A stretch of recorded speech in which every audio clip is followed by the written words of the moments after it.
오늘은 성전 미문에 모인 사람들이라는 제목으로 은혜를 나누고자 합니다.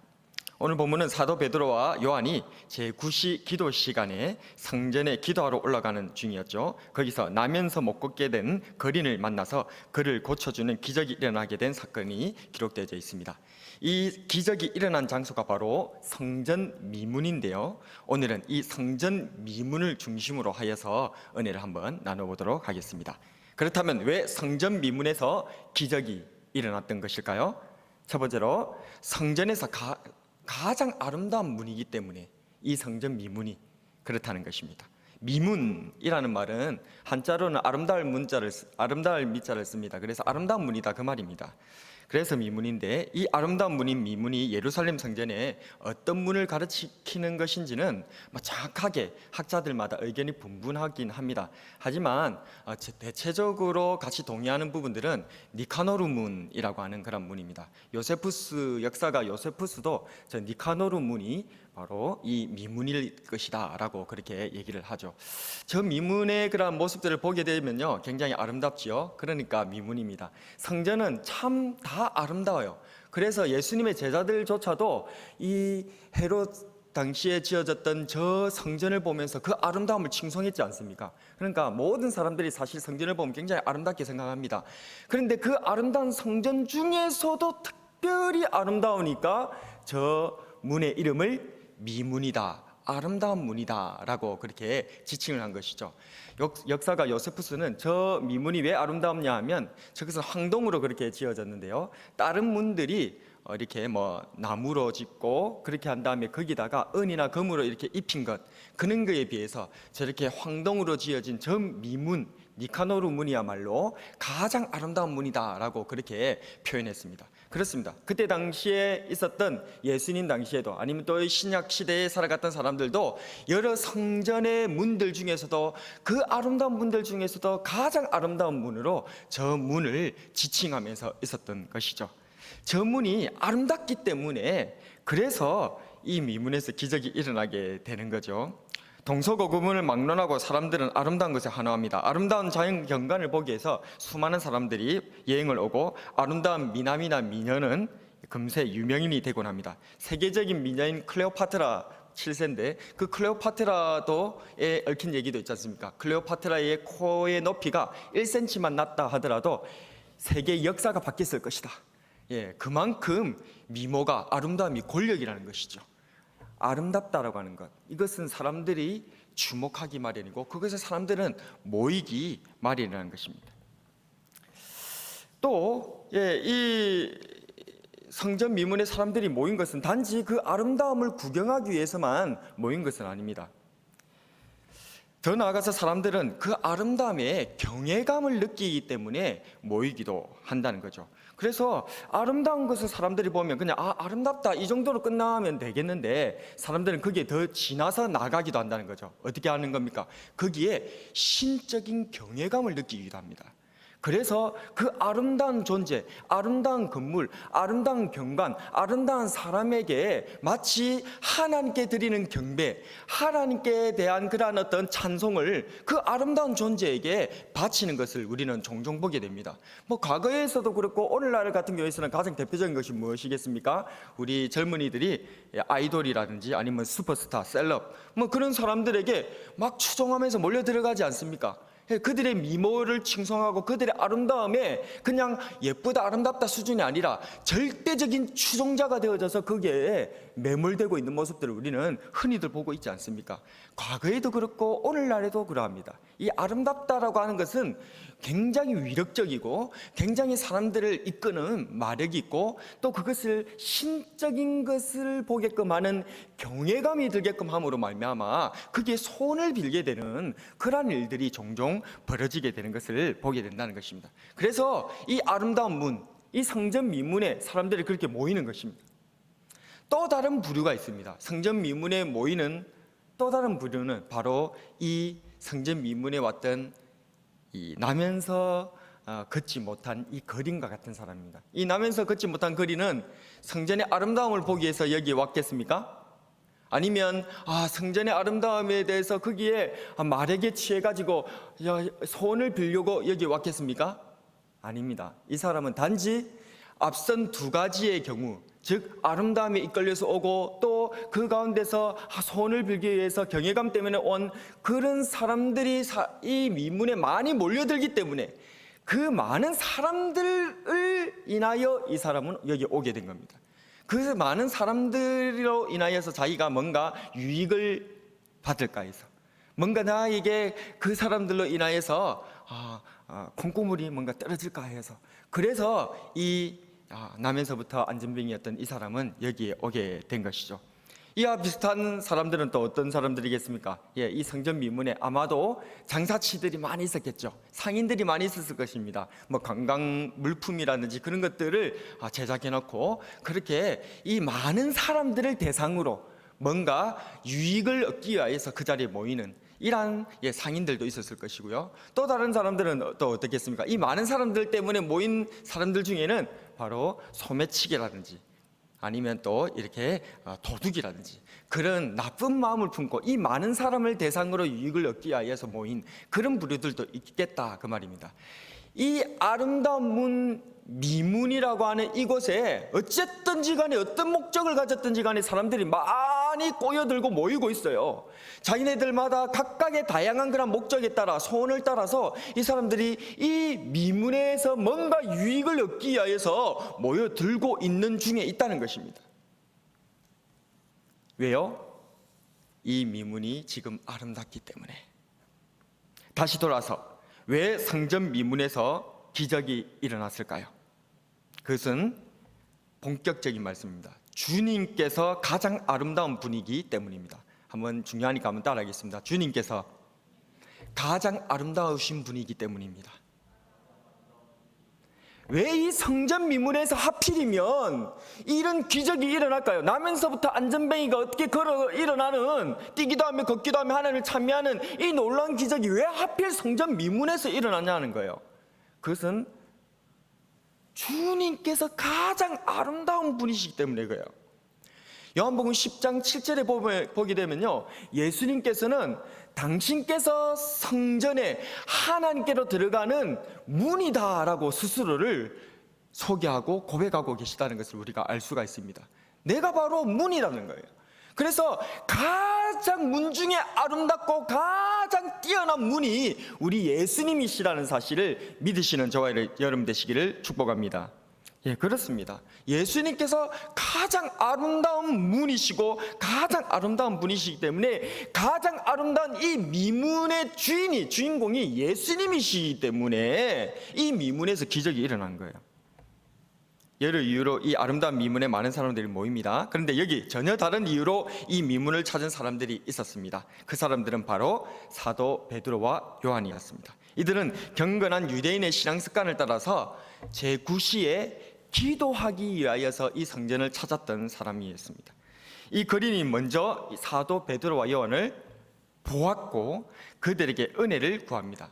성경에 표현된 구걸은 은혜를 구한다라고 하는 그런 표현이거든요. 이 거린이 보는 사람은 아마 단 두 부류밖에 없을 거예요. 자기에게 돈을 줄 만한 사람, 또 다른 부류는 자기에게 돈을 안 줄 사람. 이 거린에게 보이는 사람은 딱 두 부류밖에 안 보일 거 아닙니까? 그런데 지금 이 거린에게 어쨌든 사도 베드로와 요한 선생님은 자기에게 돈을 줄 만한 사람으로 본 겁니까? 자기에게 돈을 안 줄 만한 사람으로 본 겁니까? 이 거린은 지금 사도 베드로 선생님과 요한 선생님을 자기에게 돈을 줄 만한 사람, 자기에게 은이나 금이나 뭔가를 줄 만한 사람으로 이 사람은 보았다는 거예요. 그렇게 먼저 딱 보고 나서 집중을 한 것입니다. 그때서야 비로소 사도 베드로와 요한은 이 거린을 주목한 것입니다. 그리고 보았습니다. 그들의 눈에 비친 이 거린은 매우 불행한 사람이었습니다. 우리는 이 거린이 불행해 보이는 이유가 나면서 못 걷기 때문에 혹은 돈이 없어서 구걸하는 삶을 살 수밖에 없었기 때문에 불행하다라고 생각할 수 있습니다. 그러나 사도 베드로와 요한의 눈에 이 거린이 불행한 것은 다른 이유 때문이었다는 것을 우리는 주목할 필요가 있어요. 이 거린의 진정한 불행은 바로 관점의 불행이었다는 거예요. 이 거린은 나면서부터 걷지 못했기 때문에 불행한 것이기 전에, 사람들에게 구걸하면서 살아야 되는 그 가난함 때문에 불행하기 전에, 이 거린의 핵심적인 더 근본적인 불행의 원인은, 이 사도 베드로 선생과 요한 선생님이 본 이 불행의 근본적인 원인은 바로 관점의 불행이었다는 거예요. 눈이 있어도 보지 못하고 귀가 있어도 듣지 못하는 것이 이 거린의 불행이었다는 거예요. 이와 비슷한 일을 구약 성경에서 찾을 수 있습니다. 기적의 선지자 엘리사에게는 젊은 사환이 있었습니다. 하루는 엘리사를 잡아 죽이려고 이 아람 군대를 이끌고 와서 엘리사가 살고 있는 도단 성읍을 다 포위를 해버린 겁니다. 아침에 이 젊은 사환이 깨어서 일어나서 보니까 지금 적군에게 완전히 포위된 겁니다.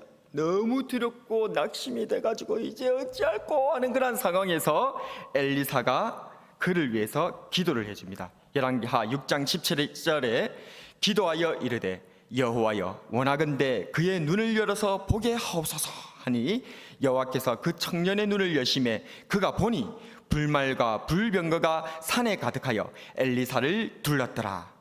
이후 엘리사 선지자는 아람 군대의 눈을 어둡게 하기도 하였죠. 이 사건을 통해서 우리는 무엇을 알 수 있습니까? 그렇습니다.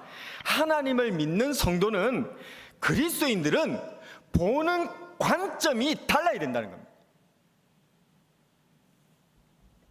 엘리사의 젊은 사원은 육신의 눈으로 아람의 군대를 바라보고는 공포와 절망 가운데 빠져버렸습니다. 그러나 그의 눈이 열리자 하나님의 불말과 불병거를 볼 수 있게 되었죠.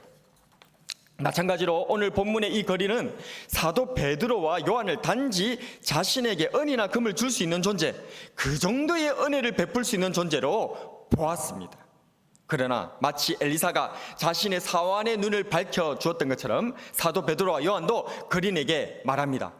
4절에 보면 우리를 보라. 눈이 있다고 그냥 보는 게 아니고 정확하게 보라는 거예요. 육신의 눈으로 보지 말고 믿음의 눈으로 정확하게 보라는 거예요.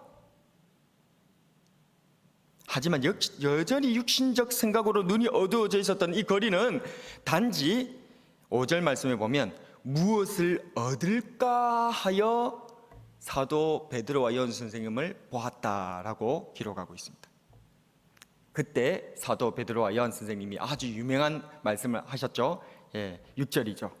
은과 금은 내게 없거니와 내게 있는 이것을 너에게 주노니 나사렛 예수 그리스도의 이름으로 일어나 걸어라.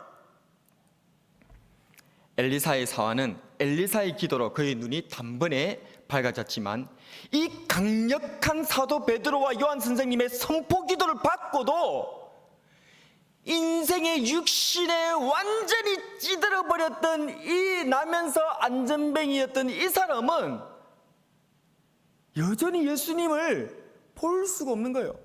가장 아름다운 문 앞에 서 있었던 사람이지만 가장 아름다운 문을 못 보고 있다는 거예요. 이 강력한 선포 기도에도 그 눈이 안 열리더라는 겁니다. 그래서 하나님의 특별한 은혜가 필요합니다. 이 육신적 인생에 찌들은 우리들, 주님의 은혜가 임하여도 선뜻 그 은혜 가운데 들어가지 못하는 우리들에게도 이 성전 미문의 안전뱅이와 같이 하나님의, 우리 주님의 특별한 은혜가 임하여야 될 줄로 믿습니다. 과거 죄악의 땅 소돔 땅에 살고 있었던 롯이 그랬어요. 두 천사를 통해 소돔 땅이 심판받을 것을 전해 듣고도 롯은 그 삶에 찌들어서 이러지도 저러지도 못한 채 머뭇거릴 수밖에 없었어요. 이 절체절명의 상황에 성경은 말합니다. 그러나 롯이 지체하며 그 사람들이 롯의 손과 그 아내의 손과 두 딸의 손을 잡아 인도하여 그 성 밖에 두니 여호와께서 그에게 자비를 더하심이었더라. 하나님의 강권적으로 손을 잡아 인도하시는 자비하심, 이 은혜, 아직도 세상에 찌들어 눈이 어두워 가장 아름다우신 분, 우리 구주 예수님을 보지 못하는 이 거린에게, 또한 오늘 살아가는 저와 여러분들에게 사도 베드로와 요한을 통해 특별한 은혜, 강권적인 은혜를 베풀어 주시는 것입니다. 7절 말씀 다 함께 같이 한번 읽어보겠습니다. 7절입니다. 읽습니다. 시작. 오른손을 잡아 일으키니 발과 발목이 곧 힘을 얻고. 그렇습니다.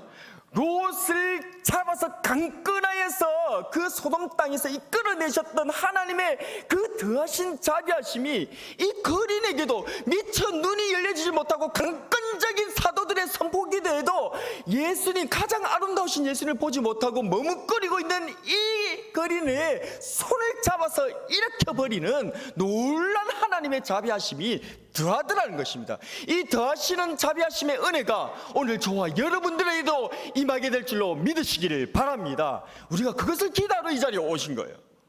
우리는 우리의 육신에 찌들어서 우리의 눈이 가려워져서 하나님의 은혜의 말씀이 강단에서 선포되어져도 우리의 마음이, 우리의 눈이 밝아지지 못하고 여전히 그 가운데 찌들어 있는 것입니다. 마음이 결단을 이루지 못하는 것입니다. 마치 롯과 같이 그 소돔과 고모라 땅에 완전히 찌들어서 두 천사에 멸망당하고 심판당한다고 하는 그 소식을 전해 듣고도 머뭇 결단을 못 내리고 삶이 바뀌지 못하는 그런 머뭇거림이 비단 롯의 모습이겠습니까? 비단 이 성전 미문에서 구걸하고 있는 이 나면서부터의 안전뱅이의 모습이겠습니까? 저와 여러분들의 모습은 아닙니까? 하나님께서 잡아 일으켜주심을 믿으시기를 바랍니다. 이것이 바로 성도의 견인입니다. 하나님께서 가장 아름다우신 분 예수님께서 저와 여러분들을 강력하게 잡아 이끌어 주실 줄로 믿으시기를 바랍니다. 내가 확신하오니 사망이나 생명이나 천사들이나 권세자들이나 현재이나 장래이나 능력이나 높음이나 기쁨이나 다른 아무 피조물이라도 우리를 우리 주 그리스도 예수 안에 있는 하나님의 산에서 끊을 수 없으리라. 하나님께서 강력하게 잡아서 우리를 끌어주신다는 것입니다. 우리의 그 어떤 찌들은 그런 삶의 모습이라 할지라도 우리 하나님께서 강권적으로 우리의 오른손을 잡아서 일으켜 주시기에 우리는 이 땅에서 구원받고 이 육신적인 삶에서 구원받아 가장 아름다우신 분 우리 구주 예수 그리스도를 우리의 눈으로 보고 그분을 따라가며 성전에서 뛰기도 하며 걷기도 하며 찬미하는 삶으로 바뀌게 될 줄로 믿습니다. 말씀을 정리하겠습니다. 우리는 이 성전 미문에 앉은 나면서 못 걷게 된 거린의 문제가 못 걷는 데 있다고 여겼습니다. 그러나 더 큰 문제가 바로 관점의 문제. 관점의 문제다. 가장 아름다우신 분이 누군지를 모르고 있다. 못 보고 있다. 성전 미문, 성전에서 가장 아름다운 문 앞에 있고도 거기에 매일매일 앉아서 은혜를 간구하고 있음에도 불구하고 그 성전의 가장 아름다운 문이신 예수님을 못 보고 있다. 그 관점의 문제였다. 이제 가장 아름다우신 분 예수님을 바라봅시다. 나를 강권하여서 이끌어 주실 능력의 하나님이신 예수님을 바라봅시다. 이제 더 이상 육신적 아름다움이 현혹되지 말고 가장 아름다우신 예수님을 보기 위해 주님께로 나오는 저와 여러분이 되기를 진심으로 소원합니다.